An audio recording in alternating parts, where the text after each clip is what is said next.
Assalamualaikum warahmatullahi wabarakatuh.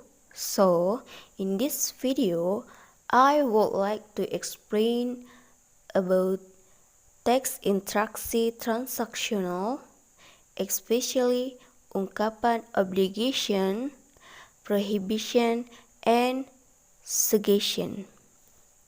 So, sebelum melanjutkan penjelasan mengenai ungkapan obligation, prohibition, and suggestion, maka terlebih dahulu saya akan menyampaikan tujuan pembelajaran. Nah, adapun tujuan pembelajarannya yaitu setelah mengikuti proses pembelajaran, peserta didik diharapkan dapat yang pertama, menentukan tujuan komunikatif teks ungkapan keharusan atau obligation, larangan atau prohibition, dan suggestion. Yang kedua, mengidentifikasi struktur teks ungkapan keharusan atau obligation, larangan atau prohibition, dan suggestion. Yang ketiga, mengidentifikasi ungkapan-ungkapan dalam teks. Materi yang pertama yaitu ungkapan obligation atau keharusan dengan menggunakan modal must or have to. Must atau have to.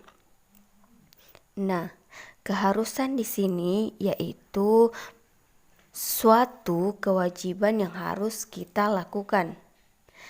Dalam bahasa Inggris, obligation atau ungkapan keharusan ini memiliki pola atau pattern dalam membentuk kalimat keharusan ini. Adapun pattern atau polanya yaitu subject plus must or have to plus verb atau kata kerja plus object.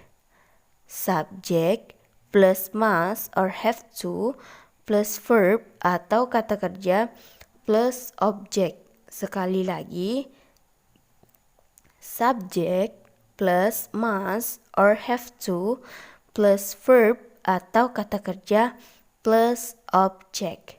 Contohnya, for example, we sebagai subjek have to or must sebagai modal plus respect sebagai verb atau kata kerja plus our parents sebagai objek. We have to respect our parents. Kita harus menghormati orang tua kita. We have to respect our parents. Contoh yang kedua yaitu you sebagai subjek plus must or have to plus wear sebagai verb atau kata kerja plus uniform sebagai objek. You must wear uniform. You must wear uniform. Kamu harus memakai seragam. Kamu harus memakai seragam. Yang kedua yaitu prohibition atau ungkapan larangan dengan menggunakan modal don't. Don't. Larangan yaitu ungkapan untuk melarang seseorang melakukan sesuatu yang tidak diinginkan. Adapun pattern atau polanya yaitu don't plus verb one atau kata kerja pertama plus complement. Don't plus verb one atau kata kerja pertama plus complement. Don't plus verb one plus complement. For example, don't do it. Don't do sebagai kata kerja pertama atau verb 1, it sebagai complement. Don't do it. Jangan lakukan itu. Don't do it. Jangan lakukan itu. Don't cry. Jangan menangis. Don't cry. Jangan menangis. Ungkapan yang ketiga yaitu suggestion.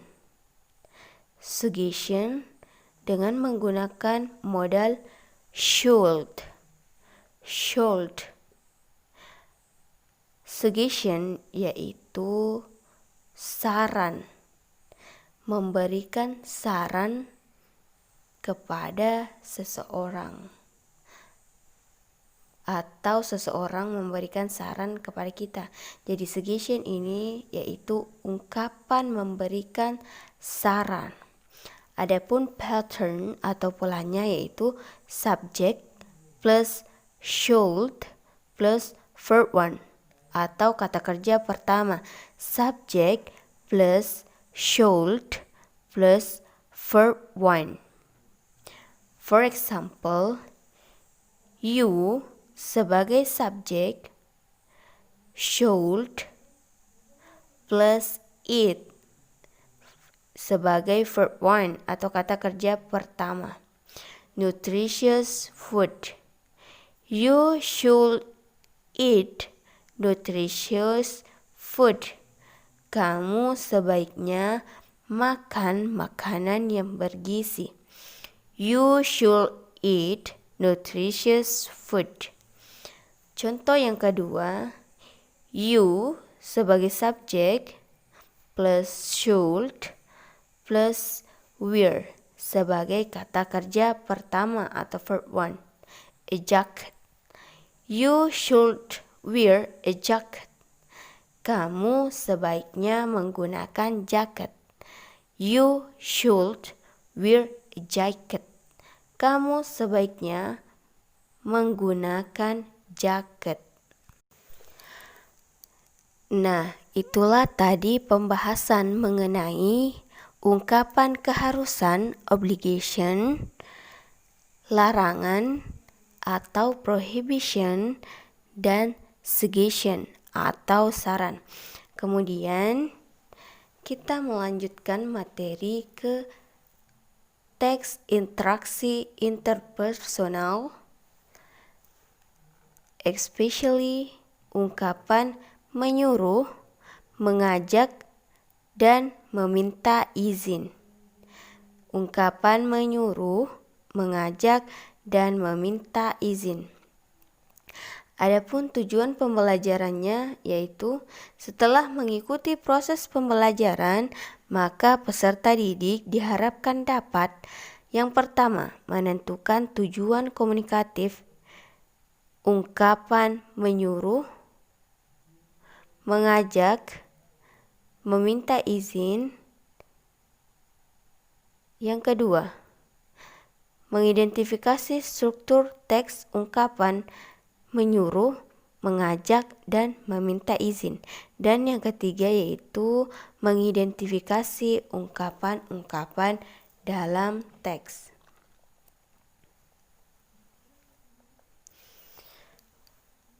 Yang pertama yaitu menyuruh atau perintah.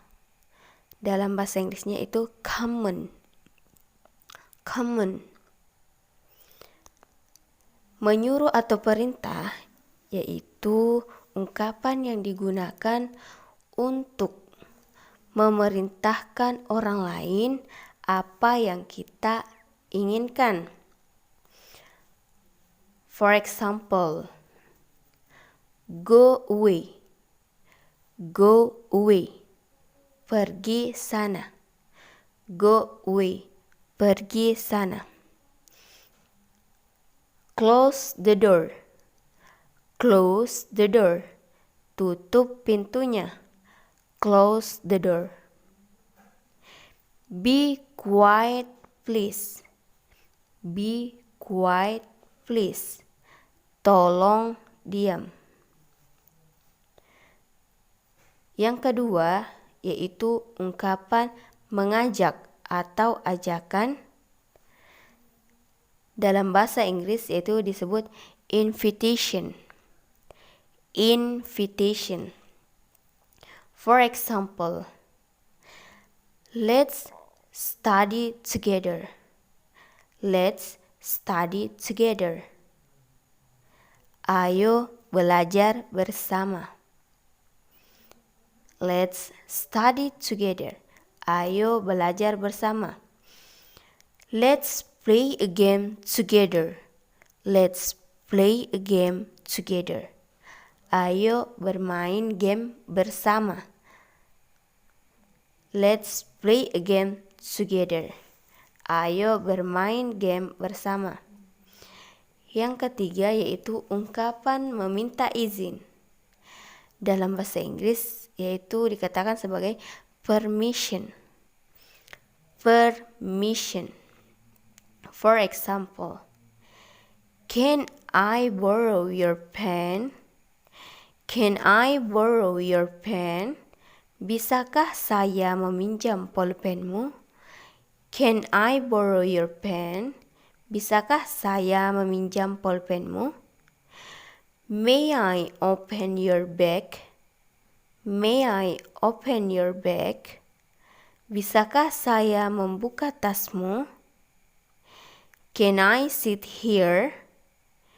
Can I sit here? Bisakah saya duduk di sini? Can I sit here? Bisakah saya duduk di sini?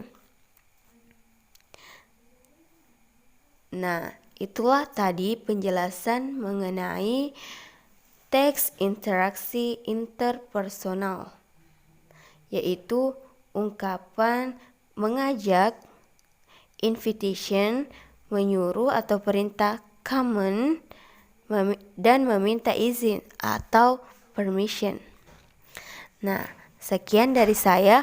Wassalamualaikum warahmatullahi wabarakatuh.